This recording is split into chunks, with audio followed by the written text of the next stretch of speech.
In the red corner, fueled by hate, aggression, and the ability to end a man's life with just one punch, it's the legendary Iron Mike Tyson. Standing at just 5 feet 10, but what he lacks in height, he makes up for in punching power. Tyson would be coming into this fight with a perfect record of 32 fights, 32 wins, and with 28 of them coming by way of stoppage, and looking to make his 5th straight heavyweight title defense. But standing in the opposite corner would be a fighter renowned for his spectacular boxing career, having had 20 heavyweight title defenses in his heyday, the relentless Larry Holmes. Larry would be coming into this fight on the back of his first loss, being defeated by Michael Spinks.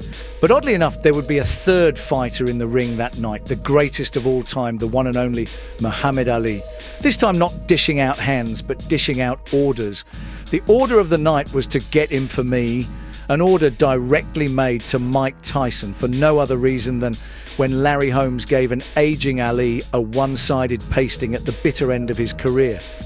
Older fight fans may remember, January 1988, the boxing world witnessed one of its most anticipated matchups, Mike Tyson, the ferocious young champion, facing Larry Holmes, the former heavyweight king. The fight was more than a mere bout. It was a clash between two generations of heavyweight dominance. Larry Holmes, known as the Eastern Assassin, was a dominant force in the heavyweight division during his prime, with a remarkable career that sees him 4th of the all-times defended heavyweight titles behind Klitschko, Joe Louis, and the shady figure of tonight's story, Muhammad Ali. Holmes was renowned for his exceptional jab, resilience and boxing IQ. He reigned supreme from 1978 to 1985, a period marked by his victories over superstars of the sport Ken Norton, Ernie Shavers and, as stated, Ali. However, by 1985, after controversial defeats to Spinks, Holmes retired. But Holmes' retirement, however, like so many other greats in boxing, was short-lived. The call to the ring and the chance to reclaim past glory continued to beckon. Just 2 years later, Holmes decided to return to the sport he had once dominated. His decision to come back was partly motivated by a desire to prove his critics wrong, and partly by the financial incentives that a high-profile fight with Tyson promised. A blockbuster deal that promoter Don King would boast to pay Larry $13 million and Tyson a cool $20 million. But in reality, the purse bids would be much, much lower, with both fighters walking away with $3 million each. By the time Holmes announced his comeback, the heavyweight division had a new and electrifying champion in Mike Tyson. At just 21 years old, Tyson had already become the youngest heavyweight champion in history, unifying the WBA, WBC and IBF titles.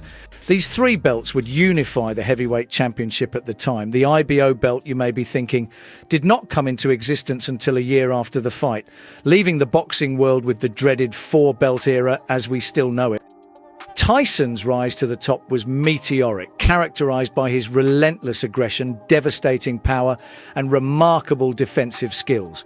Tyson's ferocity in the ring was unmatched, leading to swift knockouts that left his opponents and audiences in awe. His appeal extended beyond the boxing community. He was a cultural icon, symbolizing raw power and exceptional talent. Once mentored by the great Cus D'Amato and now managed by the sneakiest spinster in the boxing game, Donald King. The fights became major events, drawing massive attention and generating significant revenue. However, as with any dominant champion, there was always a desire to see him tested against the best, both past and present. For Tyson, the fight had personal significance beyond the ring. Tyson idolized Muhammad Ali, and Holmes had infamously defeated Ali in a 1980 bout that left a lasting impression on Tyson. Avenging Ali's loss became a driving force for Tyson, adding an emotional and almost mythic dimension to the fight. When a 38-year-old Ali, already suffering from the symptoms of Parkinson's disease, if not yet diagnosed with the horrific ailment, went for the impossible fight with a prime Larry Holmes dubbed the last hurrah, it would not have been had Ali won. 15 years prior, it would have been a great fight, but sadly he was never going to stop until he was badly beaten. Ali's challenge of an unbeaten, at his peak Larry Holmes remains the most tragic, hard-to-watch prize fight ever. Ali, who had all manner of coordination issues and was suffering from brain damage, kidney problems, and was noticeably slurring his words, was nevertheless somehow cleared to fight Holmes. Tyson's camp understood that Holmes, despite his age, possessed a wealth of experience and tactical knowledge that could pose problems if underestimated. Holmes, training under the guidance of his longtime team, faced the dual challenge of shaking off ring rust and preparing for an opponent of Tyson's caliber. His training regimen was intense, aimed at regaining his peak physical condition and sharpening his boxing skills. As the fight date approached, public and expert opinions varied widely. Many viewed Holmes's comeback with skepticism, doubting his ability to compete with a prime Tyson after a 2-year layoff. The betting odds heavily favoured Tyson, reflecting the widespread belief in his invincibility. However, there were also those who remembered Holmes's greatness and believed that his experience could provide a formidable challenge to Tyson's aggression. We joined tonight's fighters in the bleakest of the 1988 winter at the Trump Plaza Hotel and Casino on the famed boardwalk in Atlantic City, New Jersey. Here we go, round one, the heavyweight championship of the world. Tyson quickly on top of Holmes, and he nailed it. Will Larry try to box him? Can that left jab keep him away? So far, Tyson is coming through it. Larry trying to keep it in his face. Looking almost certainly very, very cautious with Tyson. Tyson showing no respect so far, boring in the way he always does. Defensive fighter, and this is the first round. Looking as though he's trying to survive this first round.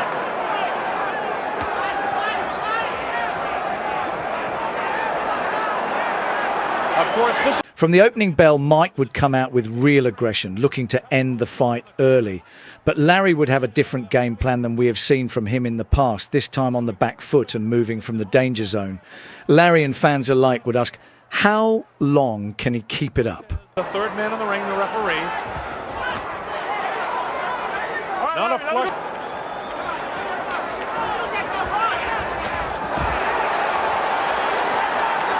Fear of Mike Tyson in the first round. Mike not losing his cool.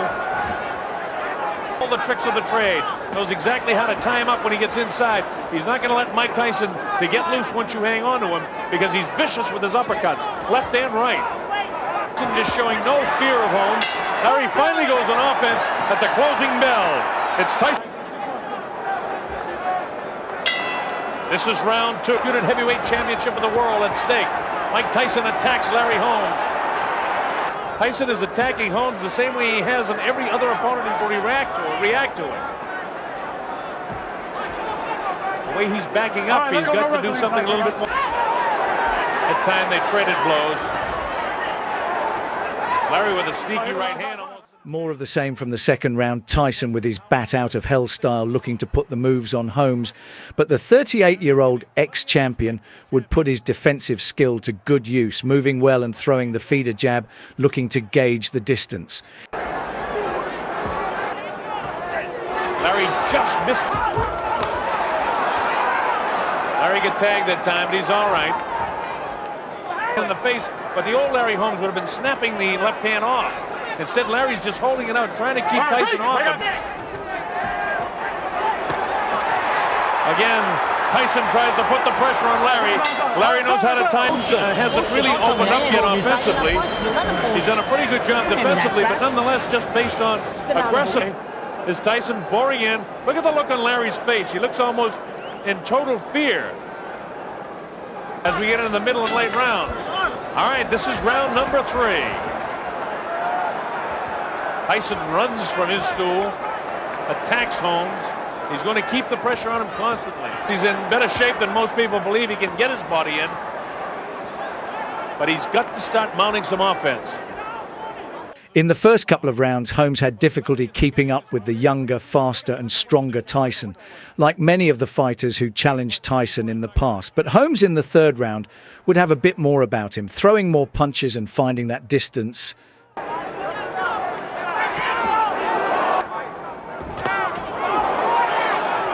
Mike attacks. Larry has brilliant defense. Mike really hasn't been able to. Larry tries to do something inside, and Mike counters by throwing 4 or 5 punches. Mike almost has to reach up. Larry with that left hand down, and he better not leave it down. He better keep it up.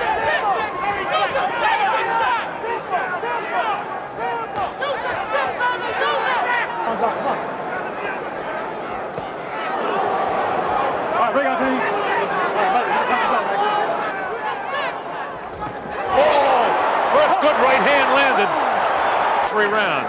This is round 4. Let's see if Larry can pick up the offense a bit. Larry up on his toes now. This is the way. Now Holmes is maybe going to open up some offense here. Here's Tyson attacking again.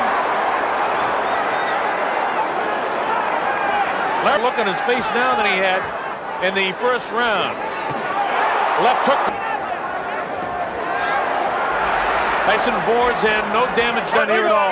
He's got that. Holmes cannot continue that round after round. Oh, a big right hand, and down goes the 6, 7, and 8.